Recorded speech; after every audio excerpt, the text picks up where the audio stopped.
Hopefully this is pointed at me. Welcome to Spirited Drives and Unreliable Cars, or Unreliable Drives and Spirited, something like that.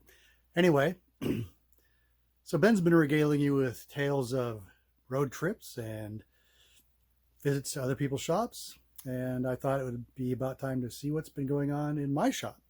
So let me take you on a quick tour.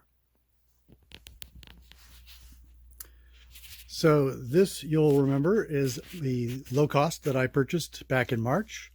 And you can see the last time you saw this, it was a bare chassis with nothing added. And now I've got some bodywork that's probably not going to stay. They don't fit very well. I have to modify both of them, and I can buy pieces that actually fit already. So I'll do that. But I have got the engine and transmission sitting in the proper place. So I can build mounts. From looking at this, the guy that I bought this from said that he was going to have the engine, the bottom of the oil pan, hang out 1 inch on a 5.5 inch ride height. So it's got plenty of room underneath when it's at ride height. But looking at this, you can see that, yeah, those stock engine mounts are not going to work. So we'll be coming up with something new there. I've got the pedals sitting where they need to go. The seats are right now, they're just sitting at the very back, but I've been looking at this, trying to figure out where to put the center tunnel, which is one of the reasons why this has to go in, is because I can't build mounts without the center tunnel in place, or at least the bottom portion of it. But I want to make sure both seats fit in, and they do, barely, but they do. Yesterday evening, I wrestled this differential into place. Found out that to do that, it won't go in from the top. There is no way to make it go in from the top. It does not fit. You have to take this off, and it's this and these two bars on either side here. You have to take that off and then unbolt the entire chassis from the table. And you can see that I've got it screwed down there and over there and here and here and here and up here, and same down the other side.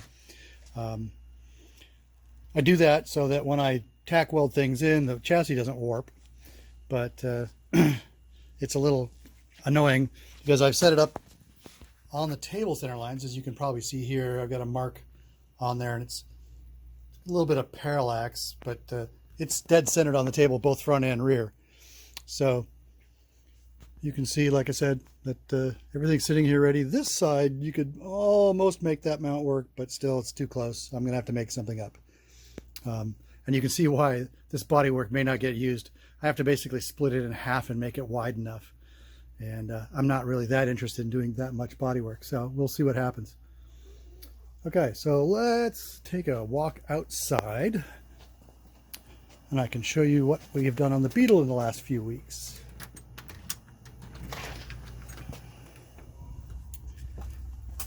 So it's out here on the chassis stand that we built, and as you can see here, look, there's a Miata subframe in place. Now it still needs to go 2 inches higher, which means that I have to cut out from about right where my hand is. I have to cut out from here forward up to about this point. That leaves room for the control arms to swing up and down.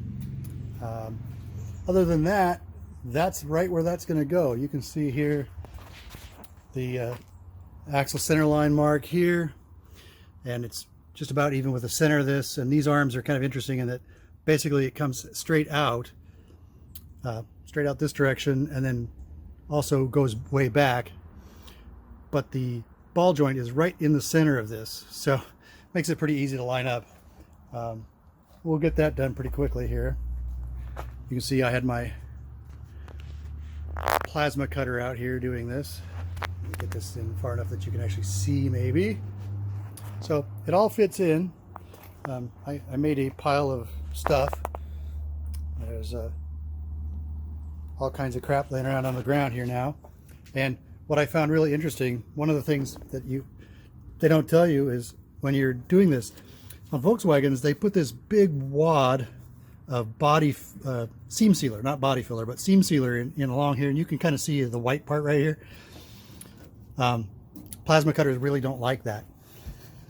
So you really have to work hard to get through that, and it doesn't work very well. Anyway, that's kind of what's been going on. It's just a short update. I'll have more. I'm actually down in the shop working on the low cost again today.